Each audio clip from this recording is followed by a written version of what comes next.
Hi, my name is Diane Welch. With my family, I run Common Sense Press, which publishes educational materials. I'm also one of the authors of the Learning Language Arts Through Literature series. We at Common Sense Press love books and recognize that reading not only educates but entertains, encourages, and challenges us, as well as connecting us to other people and cultures. Reading fiction educates the heart along with the head and should be an integral part of your child's education. You can help your child realize this by designing book studies that will enrich their lives. But please don't turn this into an academic exercise. Let your children first just enjoy the stories. So the question is, how do I begin? After your student reads a book, the first thing to do is just to talk about the book with them. Who did they admire in the story? Was there anyone they didn't like? Why? Given the same situations, would they act the same way as the characters in the book? After you've discussed the story, you can use the book as a springboard to explore areas introduced in the book by designing a unit study for the book. When I start to create a unit study for a book, the first thing I try to do is read the book if possible. If not, get a good summary so that at least you know the topics that are being covered and the basic plot of the story. As I read the book, I look for things mentioned in the book that would make for an interesting activity and just make a note of it. Here are some examples that I can show you from real books. The first book I chose is The Family Under the Bridge by Natalie Savage Carlson. This is a story of an old homeless man who lives underneath a bridge in Paris. He returns one day to his spot to find a group of children have moved in. His heart is changed through caring for the children. And at the end of the book, as Christmas approaches, they all get what they most want.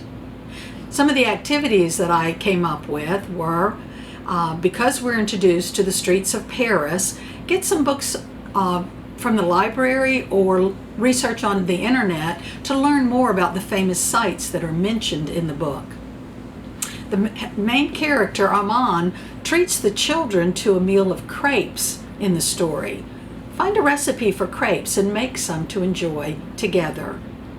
And because the story ends at Christmas times, Santa Claus is talked about. Find out something about Santa Claus traditions in other cultures. Lastly, after discussing homelessness, which is a big part of the book, maybe you'd like to collect some food as a family and some personal items and donate them to your local homeless shelter or to a food bank. The book that I chose for middle school is Tuck Everlasting, written by Natalie Babbitt. Before I begin a book at this level, when I get into middle school and high school, I might scan as I read the book or even just flip through and look for vocabulary words that I think my student might not be familiar with. And then I introduce the words to the student before they read the book so that when they get to them, they'll recognize it and not have to skip over it or look them up. This is not a necessary step. Just by reading the book and the words in context, the students will pick up a lot of vocabulary. So I don't do it every time, but it's a good way to insert a little bit of vocabulary study if you think it would help. Tuck Everlasting is a story of a young girl, Winnie Foster. She's 10 years old, and one day she's walking in the woods where she comes upon a boy, Jess Tuck, who is leaning over and drinking from a spring. And when Winnie tries to get a drink from the spring, Jess has an extreme reaction of panic. Just about that time, his family shows up, and they're worried too, so they decide to take Winnie home with them. And on the way, she learns the secret of the spring, and in the course of the book has to make a very big decision. There are lots of good discussion questions here. Some of the activities I came up with was have your student write a letter to Jessie as if it's from Winnie, explaining why she made the decision about drinking the water or not. You can also add some math in. Use the information in the book and see if you can figure out how old Jess is at the end of the book. And as always, with any of the classics, there's usually a good old movie out there that you can get your hands on and use it to compare the book to the movie and see what things changed. If you thought that was a good idea, why did the director decide to change it that way?